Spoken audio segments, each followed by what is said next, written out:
ای که نخوانده آمدی در دل من، بمان نرو. ای که نخوانده آمدی در دل من، بمان نرو. بلبل خوشنوای من، به وعده خزان نرو. گل نکنی بهار هم سری نمیزند به باغ، سایه امن زندگی شاخه سبز جان نرو. در به درم بدون تو قحطی سایه می شود، خانه خرابمان نکن، بمان از آشیان نرو. شعر مرا نخواندی و قافیه را به هم زدی، بهانه ای ردیف کن شاعر جوان نرو. می روی و نمی رسی مگر به حرفهای من، بمان به داد من برس به حرف این و آن نرو.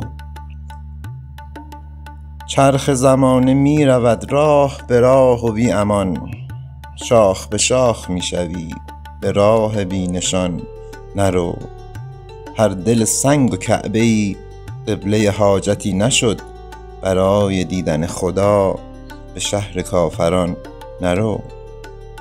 رمز نبرد این جهان چشم خرد گشودن است، برای فتح زندگی بدون دیدبان نرو. راهزنان زندگی به جان امان نمی دهند، دار و ندار من تویی بدون ساربان نرو. خشم شبی ندیده ای، غرق به خون نبوده ای، داغ شکست می خوری به جنگ بی امان نرو. خزان خبر نمی کند طعمه سرما زده را، برای طعم زندگی به بزم کرکسان نرو. به سوی دره می روی تندی و چابکی اگر، راه سقوط را چنین خوشدل و شادمان نرو.